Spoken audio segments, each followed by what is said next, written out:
The shy boy, thrust into stardom. Picture this. A shy, introverted boy steps onto a movie set, hoping to find confidence and friendship. Instead, he finds a world of adult predators and life-altering betrayals. This is the real story of Corey Haim, and it's about to change everything you thought you knew about Hollywood's golden boy. Corey was just a quiet kid when his mum thought acting might help him come out of his shell.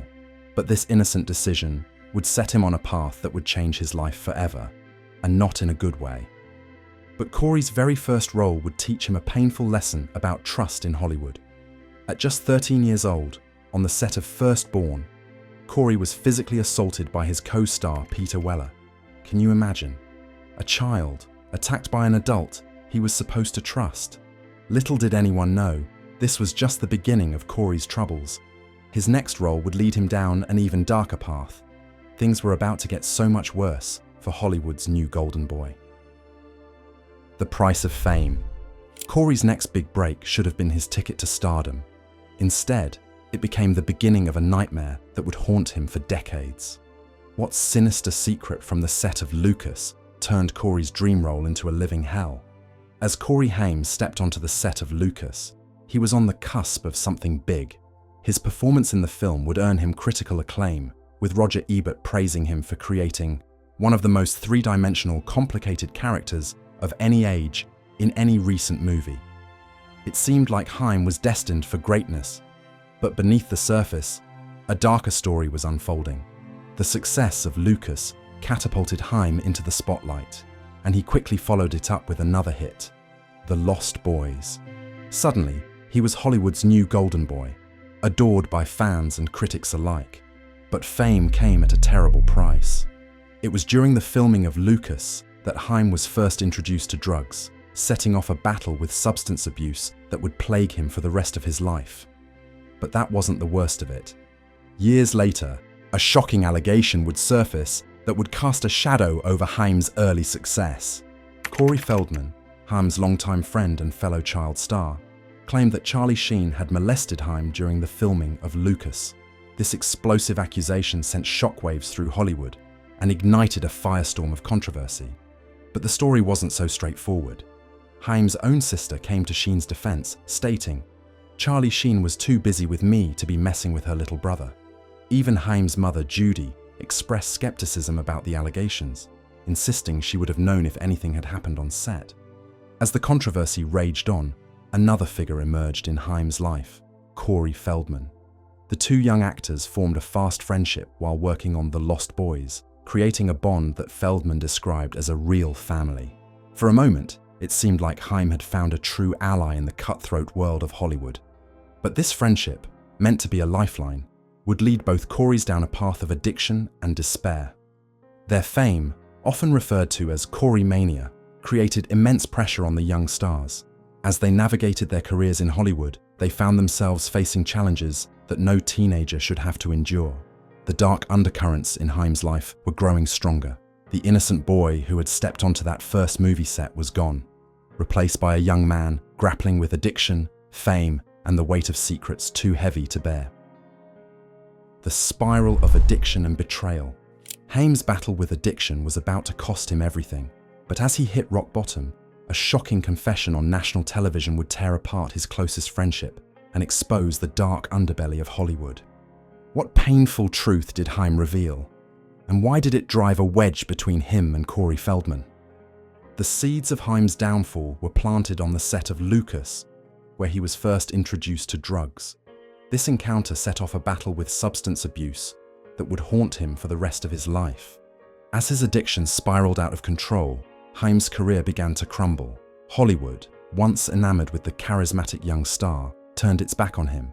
Haim became increasingly unemployable as his reputation for drug use spread. The industry that had once embraced him now betrayed him, leaving him struggling to find work. By 1997, the former teen heartthrob had hit rock bottom.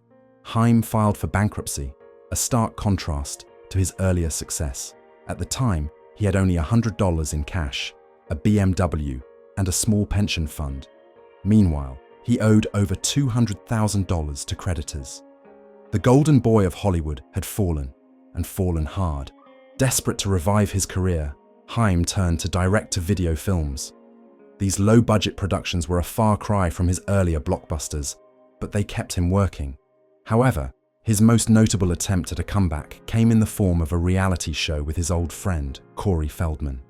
The two Coreys promised to be a triumphant return to the spotlight for both actors. Instead, it became the stage for a shocking revelation that would change everything. In 2008, during an episode of the show, Haim made a confession that sent shockwaves through Hollywood and beyond. On national television, Haim disclosed that he had been sexually abused as a child. This painful truth, hidden for so long, finally came to light. But the revelation did more than just expose the dark underbelly of Hollywood. It also strained Haim's long-standing friendship with Feldman. Feldman, it turned out, had been aware of the abuse but had not disclosed it publicly. This knowledge, and Feldman's silence, drove a wedge between the two friends. Haim, feeling betrayed once again, lashed out. He stated, "I will always love Corey Feldman, but I lost 105% respect for him and his wife." The fallout from this confession was immediate and severe. The friendship that had once been a cornerstone of both their lives was now in tatters. Haim, already struggling with addiction and career troubles, found himself more isolated than ever. As Haim's health deteriorated, the truth about his past was about to explode into the public eye. The shy boy who had been thrust into stardom was now a man haunted by his past, betrayed by those he trusted most, and struggling to reclaim his life and career. The final betrayal. The troubled star's life was drawing to a close, but the drama surrounding Corey Haim was far from over. His death would spark a firestorm of accusations and denials, leaving the public to wonder who was really telling the truth about Haim's traumatic past. As Haim entered his final years, his life was marked by erratic behavior and multiple attempts at rehabilitation. The once beloved child star struggled to reclaim his place in Hollywood, his reputation tarnished by years of substance abuse. But despite his efforts to get clean, Haim's demons continued to haunt him. On March 10, 2010, tragedy struck. Haim, just 38 years old, was found unresponsive by his mother. She desperately called 911, but it was too late. Corey Haim was pronounced dead at the hospital, the official cause of death. Pneumonia and other natural causes, including an enlarged heart and lungs. But even in death, Haim couldn't escape controversy. His passing ignited a firestorm of speculation and accusations that would divide his friends and family. At the center of this storm was Corey Feldman, Haim's longtime friend and fellow child star. In 2020, Feldman released a documentary titled My Truth: The Rape of Two Coreys. In it, he made explosive allegations about the sexual abuse both he and Haim had allegedly suffered as child actors in Hollywood.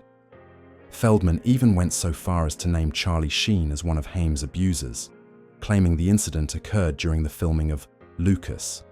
These accusations sent shockwaves through the entertainment industry, but not everyone was convinced by Feldman's claims. Judy Haim, Corey's mother, publicly disputed the allegations made in the documentary. She suggested that other individuals were responsible for the abuse her son had suffered, not Charlie Sheen. The conflicting statements from Haim's family and Feldman left the public confused and questioning. Who was telling the truth? Had Feldman, in his quest to expose Hollywood's dark underbelly, inadvertently betrayed his friend's memory? Or was Judy Haim trying to protect her son's legacy by denying the full extent of his trauma? As the controversy raged on, many in the industry began to reflect on the darker side of child stardom. Feldman, despite the backlash, continued to advocate for victims of abuse in Hollywood. He stated, "We must all take this as a lesson in how we treat the people we share this world with while they are still here to make a difference." The truth behind the betrayals. Corey Haim's life was a tragic tapestry of betrayals. From the physical assault by Peter Weller on his first film set to the alleged sexual abuse during Lucas, Haim's innocence was shattered early on.